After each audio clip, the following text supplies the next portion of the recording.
सास का आदान प्रदान। वे दूसरे की थाली में घी ज्यादा दिखता है, कहावत है ना। तो उसी कहावत से प्रेरित होकर ये कहानी सुने। मीरा अपनी सहेली सीमा से कहती है, क्या रे सीमा, तेरे जैसी सास भगवान सबको दे। कोई रोक टोक नहीं, कोई बोलियां नहीं, आराम से रहती है और आराम से रहने देती है। एक मेरी सास है। माना कोई रोक टोक नहीं है, लेकिन दूसरी कई परेशानियां हैं जो मेरी सास के साथ है, तू नहीं समझेगी। चल अच्छा रखती हूँ, ननद आई है, उसकी खातिरदारी करनी है। मीरा सीमा की सास से काफी इम्प्रेस रहती है। फिर एक दिन सीमा मीरा के घर किसी काम से जाती है। मीरा की सास कहती है, हाँ भाई सीमा, क्या करने आई है? घर में कोई काम धाम नहीं है क्या? सीमा को तो शौक लगता है, ऐसे कोई कैसे बोल सकता है। आंटी, मैं कौन सा कुछ लेने आई हूँ, देने ही तो आई हूँ। ये अचार बनाया था। तभी मीरा आ जाती है। अरे तू अचार लाई है? तेरी सास ने कुछ कहा नहीं? यहाँ मेरे घर पर तो सामान सड़ जाए, लेकिन मेरी सास मजाल है किसी को चवन्नी भी देने दे। अरे क्यों ना बचाऊं चवन्नी, मेरे बेटे की मेहनत की कमाई है। तेरे भरोसे रहूं तो सब लुटा दे। अब ले ले अचार उससे और दफा कर।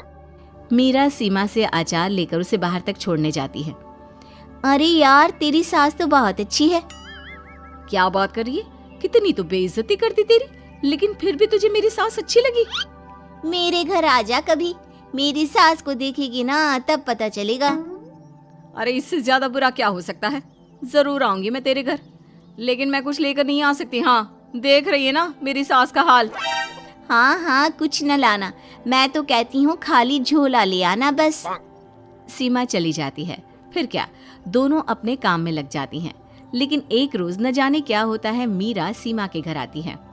सीमा की सास कहती है, अरे सीमा, देख तो कौन आया है, तेरी सहेली मीरा। मीरा, आज कैसे यहाँ पर? आजा आजा। और ये हाथ में क्या है तेरे? क्या मतलब? कुछ नहीं आंटी जी, ये तो खाली थैला है। वो क्या है ना, मंडी जा रही थी तो सोचा मीरा से मिलती चलूं। अरे काहे को मंडी जाना, कल ही मेरा बेटा सब्जी लेकर आया है। अरे मीरा, जरा सीमा का ये थैला तो भर दे। मीरा घबरा जाती है।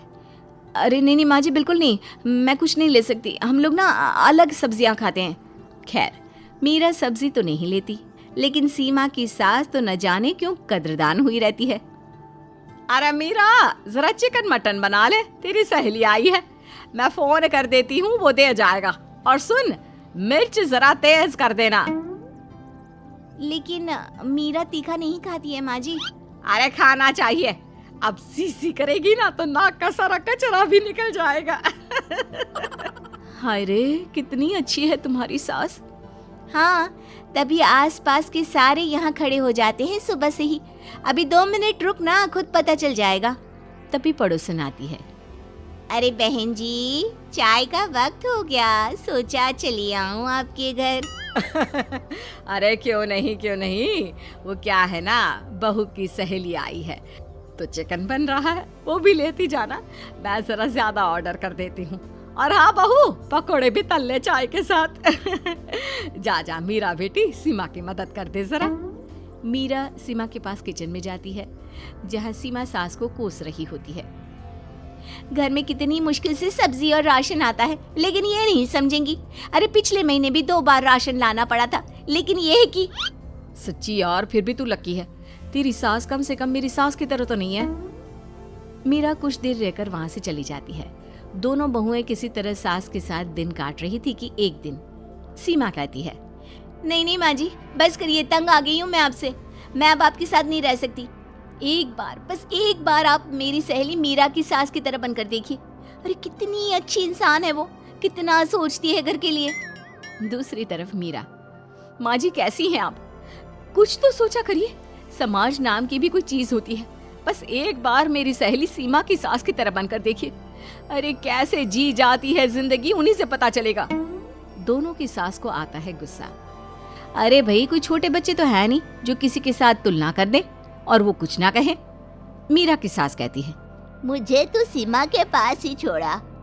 सीमा की सास कहती है, तू ना मुझे मीरा के पास ही छोड़ दे।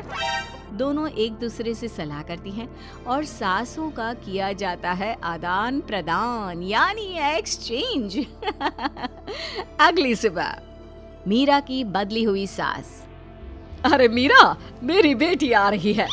मीरा को तो आदत थी कि घर का कोई भी आए दमड़ी ना निकले, ना कुछ बनाना ना कोई लेन देन। अच्छा माँ जी ठीक है, कोई बात नहीं। अरे कैसा कोई बात नहीं, अरे लाओ 16 तरह के पकवान और ननद को देने के लिए सीधा निकालो। सीधा समझती हो ना? देना लेन देन? अरे माँ जी कैसी बात कर दी, इस घर में जो कोई कुछ भी ले आए, लेकिन मजाल है घर की चवन्नी भी कहीं चली जाए। अरे ये तो परंपरा ही नहीं है इस घर की। बाकी खाना हो तो रोटी दाल बना देती हूँ। रोटी दाल तो मेरी बेटी दुख में भी नहीं खाती, तो मायके में क्यों खाए। मैं अभी चिकन मटन पनीर और दाल ऑर्डर कर रही हूँ, सब बना देना। लेकिन मेरी तो आदत ही नहीं है इतना सारा खाना बनाने की। नहीं नहीं माँ जी, मुझे तो माफ करें। अरे कैसी बात कर रहे हैं, तेरी सास की बेटी नहीं आती थी क्या? आती थी ना, खूब आती थी, लेकिन मजाले की सास कुछ एक्स्ट्रा कर दे। माँ जी देखिए मेरी तो ये आदत नहीं है। दूसरी तरफ सीमा। माँ जी वो मेरे मायके से लोग आ रहे हैं, तो मैं जरा उन लोगों के लिए कुछ बना लेती हूँ। क्यों क्यों बना लेती हो? दाल रोटी बनी है ना, साथ में अचार रख देना। वैसे आ क्यों रहे हैं बेटी के घर? सीमा को तो बहुत बुरा लगता है। कहाँ तो उसकी सास पड़ोसी के कुत्ते को भी घी की रोटी खिलाती है, और कहाँ ये मीरा की सास जो उसके मायके वालों के लिए सूखी रोटी अचार रख देने की बात कर रही है। वो मेरी भाभी आई है ना, नहीं तो शादी के बाद भाई पहली बार आ रहा है। हाँ तो उन लोगों को बोल दो, हमारे घर का रिवाज है सास के लिए 10 साड़ी हार और सजावट का सामान लेकर ही आना, समझे? सास तो बोली जा रही थी, लेकिन सीमा को कुछ समझ में नहीं आ रहा था कि वो क्या करे। सीमा का पति। अरे सीमा क्या हो गया, तुम्हें तो माँ से बिल्कुल ऑपोजिट चाहिए थी ना। कहाँ माँ हर किसी के आव भगत में तुम्हें लगा कर रखती थी, लोगों से खूब मिलती, घर का सामान बांटा करती थी। अरे याद है ना, तुम्हारे घर वाले आते थे 1 पैकेट लेकर और जाते थे पूरे 10 थैले के साथ। अब आएंगे 10 पैकेट लेकर और जाएंगे खाली हाथ। सही है। नहीं मुझे नहीं चाहिए ऐसी सास, ये सब तो मुझे पता ही नहीं था। सीमा घबराकर मीरा की सास को लेकर उसके घर जाती है, जहाँ मीरा। सीमा ले जा अपनी सास भाई। हाँ मैं भी तेरी सास वापस ही देने आई हूँ। चलो मम्मी जी, मेरे लिए तो आप ही सही हो।